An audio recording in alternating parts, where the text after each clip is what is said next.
Buenas noches, mi nombre es Giovanni Calzada Cruz, soy del grupo Primero A, perteneciente a la Escuela Militar de Enfermería. Eh, Hoy me toca exponer el tema del sistema urinario. Bueno, empezaremos por definir qué es el aparato urinario o en qué consiste. Bueno, el aparato urinario consta de 6 órganos principales, los cuales son 2 riñones, uno del lado derecho y uno del lado izquierdo, 2 uréteres, igual uno del lado derecho y el otro del lado izquierdo, una vejiga urinaria y una uretra. El principal medio de excreción de los desperdicios pues es el aparato urinario. El aparato urinario eh, se relaciona más de cerca con el aparato reproductor, como dato importante. Aquí funciones del riñón. Vamos a explicar más o menos qué es el riñón. Bueno, el riñón es una glándula que separa los desperdicios metabólicos de la sangre. Quiere decir, los desperdicios metabólicos es todo aquello que produce el cuerpo, pero que, que más adelante, como pues ya no es útil para el cuerpo, ya no es algo que ya no se utiliza, pues que ya no es útil para nuestro cuerpo. Entonces, ¿qué es lo que hace el aparato urinario o el riñón? Lo que hace es que separa el desperdicio de la sangre para ser excretado mediante la orina. Más adelante veremos cada función. También lo que hace el aparato urinario sirve para el transporte. Bueno, el aparato urinario ya ve que consta de seis estructuras. Bueno, los riñones, pues ya dijimos que sirven, específicamente sirven como separadores de desperdicio de la sangre. Y los otros, el resto del aparato urinario, únicamente sirve como transportadora, como de almacenamiento y como de eliminación. Bueno, eh, hay desperdicios, por ejemplo, en el sistema digestivo, en este caso en los intestinos. En los intestinos hay desperdicios de heces que van a ser excretados, pero no se consideran como desperdicios metabólicos. Es como un dato importante. Aquí vemos bueno, atrás. Eh, Aquí se me olvidó mencionar algunas funciones del riñón, los cuales son la de excretar los desechos mediante la orina, como hace rato mencioné, regular la homeostasis del cuerpo, mantener el equilibrio, así que contribuye mucho el riñón. Secretar hormonas como la eritropoyetina, la renina y la vitamina D. La eritropoyetina puede ser, ahora sí que eh, se encarga más que nada o ayuda a la producción de eritrocitos. Y la renina, pues la regulación de la presión arterial. Y la vitamina D. Regular el volumen de los fluidos extracelulares. ¿Esto qué quiere decir? Que el cuerpo pues ya sabe la cantidad de, por ejemplo, de agua, cuánto es la cantidad de agua que debe de tener. Y si excede de agua nuestro cuerpo, pues lo que hace el riñón es eliminarlas para mantener, o sea, regular el volumen. Regular la producción de la orina, también es una de las funciones, participa en la reabsorción de los electrolitos. Aquí vemos la anatomía del riñón, donde vemos que se divide en, en dos capas. Primero está la corteza, después la médula. Entre la corteza y la médula encontramos la nefrona, que es la unidad anatomofuncional del riñón. Ahora sí que si hablamos del aparato urinario, estamos hablando específicamente de la neurona, porque la neurona es el que realiza todas estas funciones de secretación, filtración, reabsorción y excretación, como dato importante. Aquí vemos cómo la arteria renal se introduce hacia el riñón, o sea que es irrigado por la arteria renal y drenado por la vena renal. Sale como dato importante. Entonces, estábamos hablando de la neurona. La neurona está situado entre, como hace rato dije, entre la corteza y la médula. La neurona está recubierta o lo cubre una cápsula que se llama cápsula de Bowman. Cápsula de Bowman. La nefrona pues son un conjunto pues, de tubos donde se realiza la función de filtración, reabsorción y excreción. Hace rato dije. Bueno, primeramente encontramos al glomérulo, que está recubierto por la cápsula de Bowman. De ahí seguimos al túbulo. Encontramos primeramente al túbulo contorneado proximal. Tubo contorneado proximal y más abajo encontramos una porción delgada y una porción gruesa que se llama asa de Henle. Seguimos a la asa de Henle, nos origina otro tubo contorneado distal y por último tubo colector. Después sigue un tubo un poquito más amplio que se llama el conducto colector y conducto de Bellini. Bueno, en el tubo colector ya desemboca lo que es el cáliz menor, donde están los cáliz menores. Si posteriormente origina lo que es el cáliz mayor, ya donde propiamente pasan los fluidos para que así sean excretados o eliminados por medio de la orina. Ajá, y hay que saber también que en la médula encontramos lo que son las pirámides medulares, pirámide medular, las papilas. La pelvis renal también cumple una función muy importante, ahí es donde desemboca la orina.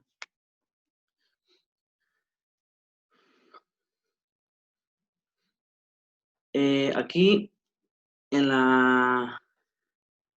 el riñón, como vemos aquí en el riñón, la corteza renal está la zona cortical, la zona yuxtamedular y las columnas. En la médula renal, como hace rato dije, hay pirámides y papila. Y en los conductos encontramos las papilares, los cálices menores, que desembocan los cálices mayores y la pelvis. ¿Sale? Los riñones poseen una capa externa sólida donde se forma la orina y una cámara interna vacía llamada pelvis renal. La capa externa se divide en, como ya dije, médula renal y corteza renal. La circulación renal. Brevemente explicaremos, sabemos que el riñón es irrigado por la arteria renal y la arteria renal es una rama de la arteria aorta que proviene del corazón, ¿sale? Bueno, la arteria renal es el que irriga el riñón, de ahí se va segmentando, se llaman ya arterias segmentarias, más adelante se va haciendo un poquito más pequeño los tubitos, se llama lobares, posteriormente se hacen más pequeños, que se conoce como interlobares. Posteriormente encontramos una forma arqueada de ese vaso sanguíneo, que se llama arqueadas. Y por último, interlobulares, que es ya el que origina ya como tal la arteriola aferente. Y la arteriola aferente ya se une o ya se transforma como tal, como el glomérulo. De ahí sigue la arteriola eferente. ¿Qué quiere decir arteriola eferente? Que va de adentro hacia afuera. De ahí sigue la red capilar, petibular, los vasos rectos, los venos lobulares, arqueadas, interlobares, vena renal y por último llega hasta la vena cava inferior. Aquí vemos una pequeña imagen del glomérulo. Vemos de la parte roja, donde dice glomérulo, pues, ¿qué es el glomérulo? Pues es una maraña de vasos sanguíneos en donde se realiza principalmente la filtración de la sangre. ¿Qué quiere decir? Que aquí es donde propiamente se realiza la filtración, todo lo que el cuerpo ya no necesita o lo que ya no es útil para el cuerpo. Aquí es donde se define como tal. Bueno, está recubierto por una cápsula de Bowman, ¿sale? Si seguimos la flechita, más adelante donde da como da vuelta, está el tubo coordinado proximal, va bajando y origina lo que es el bucle de Henle, asa de Henle, que son dos segmentos, uno grueso y uno delgado. Sale el tubo distal contorneado y por último el conducto colector. Bueno, ¿qué en el túbulo contorneado proximal, qué se absorbe y qué se secreta? Aquí brevemente y rápidamente vamos a mencionar cada una de ellas. Se reabsorben las aguas, sodio, potasio, glucosa, aminoácidos, cloro, eh, difusión facilitada, eh, urea, calcio, magnesio. Son todo lo que se reabsorbe. Aquí como dato importante, aquí en el tubo contorneado proximal es el único lugar donde se va a reabsorber la glucosa. ¿Por qué hablamos de reabsorción? ¿Por qué? Porque pues todo toda esa sustancia que estamos absorbiendo en el túbulo contorneado proximal proviene de la sangre. Entonces lo volvemos a absorber ya que el cuerpo pues, lo necesita. Y secreta por lo que es el hidrógeno, el sodio, la urea, creatinina, amoníaco, etc.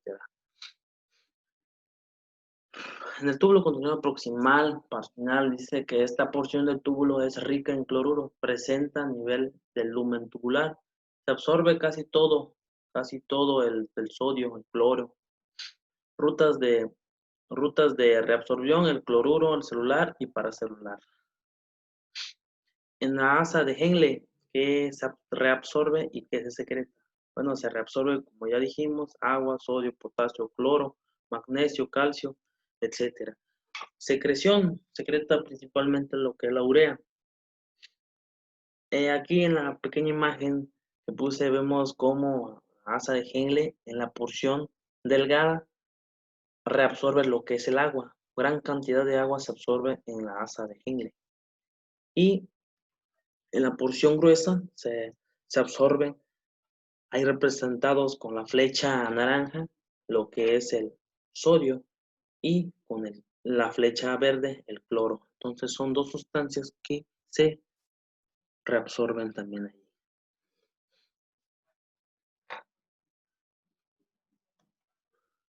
En el túbulo distal se reabsorben agua, sodio, cloro, perdón, y calcio. Bueno, aquí en el túbulo contorneado distal, su porción inicial forma parte del complejo yuxtaglomerular, que más adelante vamos a mencionar un poquito más a detalle. En el túbulo colector. Aquí en el túbulo colector hay células intercaladas en el túbulo distal y los conductos colectores finales y se reabsorbe lo que es la urea. Gran cantidad variable depende de la secreción de hidrógeno.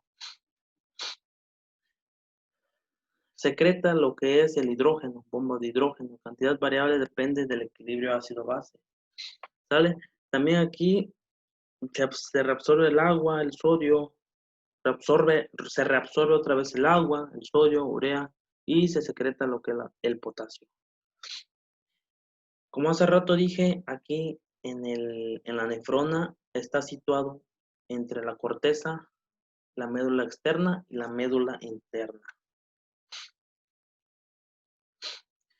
Bueno, sabemos que el glomérulo está rodeado por una cápsula llamada de Bowman. Entonces, la arteriola aferente entra al glomérulo, arteriola aferente entra al glomérulo, donde ya finalmente es un capilar.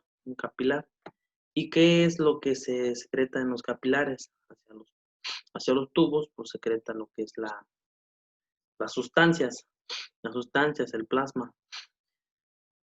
Aquí vemos de una forma ampliada los detalles de la membrana de filtración. La fenestración no es nada más que No es nada menos que poro. Son poros que hacen esa función de filtrar. ¿Y qué es lo que pasa allí entre los poros? Pues la sangre. Entonces, todo lo que quepa ahí, eso es lo que va a pasar, ¿sale? Y todo lo que no quepa, pues se queda. Lámina basal del glomérulo. Contiene una lámina basal del glomérulo, una membrana con hendiduras entre pedicelos que impide la filtración de las proteínas de tamaño mediano. Bueno, la capa visceral de esta pequeña membrana de filtración, de este vaso sanguíneo, ahora sí que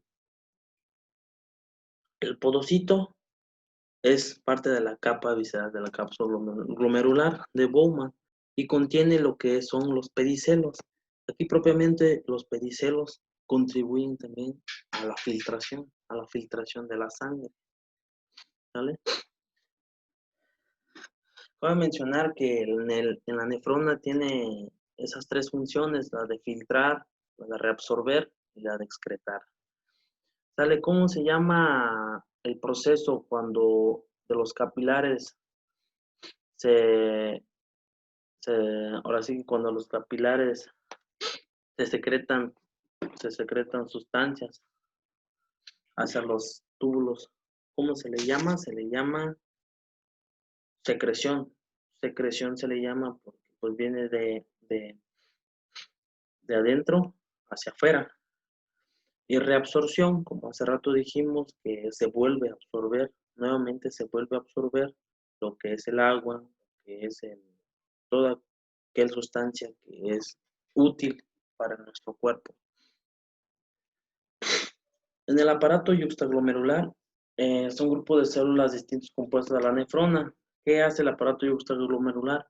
Este principalmente contiene células que se llaman células glomerulares que produce la renina, ¿vale? En la arteriola aferente, pues discurre lo que es la sangre, ¿tal? Y entre ellas, pues está entre la arteriola aferente, se encuentra cercano a las células yuxtaglomerulares. Las células yuxtaglomerulares producen renina, como hace rato te dije, y la renina lo que hace es que, que altera la presión arterial. Entonces, cuando la arteriola aferente está, como que digamos que el flujo sanguíneo está muy débil, no pasa mucha sangre, lo que hace las células yuxtaglomerulares secretan lo que es la renina. En automático secretan lo que es la renina. ¿Y qué es lo que pasa? Bueno, la renina aquí a grandes rasgos sube, se une a la angiotensinógeno, que a su vez se convierte a la angiotensina 1, angiotensina 1, y posteriormente la angiotensina 1, el pulmón y pues igual el riñón secreta algo que se llama enzimas convertidoras de angiotensinógeno. ¿Sale? Entonces ya cuando se une la angiotensina número 1 con la enzima convertidora de angiotensina, se forma lo que es la angiotensina número 2. ¿Y qué es lo que hace? Pues gran cantidad en el túbulo, en los tubulares hay retención de agua, mucha retención de agua. ¿Para qué? Pues para recuperar, para normalizar lo que es no, perdón, ahí es cuando se altera lo que es la presión arterial, se altera la presión arterial. Existen medicamentos como captopril, bueno, todo medicamento que termina en pril, que son inhibidores de enzimas convertidoras de angiotensina. Entonces, esto lo que hacen son que normalizan la presión arterial, ¿sale? En la glándula suprarrenal se secreta una hormona que se llama aldosterona. que igual cumple la función de retención de líquidos.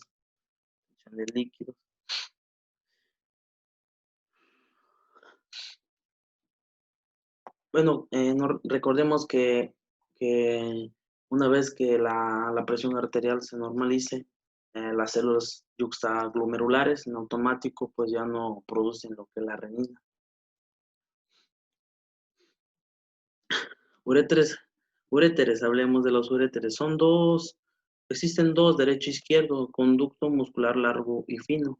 Se extiende desde la pelvis renal, de la lumbar 1 a la lumbar 2, hasta la vejiga urinaria en la pelvis menor. Aquí la uretra tiene una longitud de 30 a 35 centímetros, tiene un diámetro de 6 a 8 milímetros.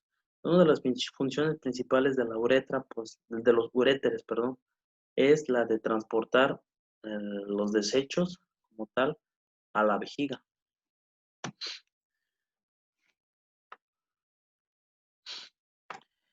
Aquí vemos cómo la vejiga está, bueno, aquí lo vemos anatómicamente, cómo hay dos orificios de la parte posterior de la vejiga, que se llaman como orificios uretrales, recubierto por epitelio transicional. La presión dentro de la vejiga es lo que genera el reflejo de la micción. Nosotros sentimos las ganas de ir al baño, de orinar, ¿sale? En la orina lo que pasa es que se, se almacena, ahí es donde se almacena la orina, esa es su función principal, almacenar la orina. Ya una vez que que haya presión en la vejiga, entonces el esfínter uretral interno pues, abre, abre, abre simultáneamente. ¿Para qué? Para que la orina pues, salga de la vejiga y continúe su viaje hacia la uretra. Son dos uretres que contienen esa parte de la anatomía. Está el esfínter uretral interno y el esfínter uretral externo. ¿Sale? La uretra, ¿para qué nos sirve? Pues la uretra, como dice, lleva la orina de la vejiga al exterior del cuerpo. El esfínter externo muscular de la uretra es de músculo esqueleto, un dato importante. Permite el control voluntario de la micción. Ahí es donde nosotros, pues, a veces nos aguantamos o ya queremos ir al baño, queremos orinar, pero nos aguantamos. Entonces, este esfínter es el que nosotros controlamos voluntariamente. El hombre, pues en el hombre, la uretra tiene doble función, es como para orinar, vía para orinar y para expulsión de semen. También como dato importante, aquí se ve como la uretra femenina es un poquito más pequeño, es más pequeño que la uretra del hombre.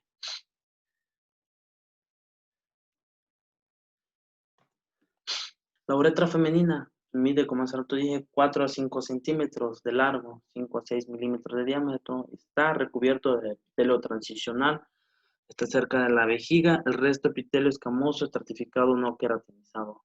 En toda la longitud de la uretra hay glándulas de Litre. Aquí se ve como la uretra femenina está está tan cerca de la vejiga urinaria, o sea, está casi al exterior, como ya mencionamos, mide de 3 a 4 centímetros de largo. Y por esa razón, las mujeres pues tienen algo que se llama uretritis, les da lo que se llama uretritis porque pues, está muy al exterior. La uretra masculina mide de 15 a 20 centímetros de largo, igual contiene glándulas de Litre. Son tres regiones: uretra prostática, uretra membranosa y uretra esponjosa o peniana. En la uretra prostática, pues allí desembocan dos conductos eyaculadores. En la uretra membrana contiene lo que es el epitelio cilíndrico estratificado mezclado con cilíndrico pseudoestratificado. En la uretra esponjosa o peniana, el nombre lo dice, termina en la punta del glande. En su orificio uretral externo, es ahí donde termina en la punta del glande. La porción terminal o alargada tiene la fosa navicular como epitelio escamoso estratificado, no queratinizado. Aquí está la uretra posterior y la uretra anterior. La uretra posterior, pues encontramos las estructuras de uretra prostática, uretra prostática, primero la uretra preprostática, luego la uretra prostática y por último la uretra membranosa. Y en la uretra anterior encontramos la uretra vulvar, la uretra peniana o esponjosa y la fosa navicular. Como dato importante, las características generales de la orina normal pues debe de ser amarillo pálido, un aspecto translúcido, un volumen de 1000 a 1500 mililitros al día. La densidad específica de la orina tiene la relación inversa con el volumen producido, un pH de 4,8 a 7, de 4,8 a 7,5, ¿sale? Entonces eso es todo y pues sin mayor esfuerzo es muy difícil encontrar palabras técnicas, terminologías médicas, pero pues le seguiremos echándole ganas. Muchas gracias por su atención, profe.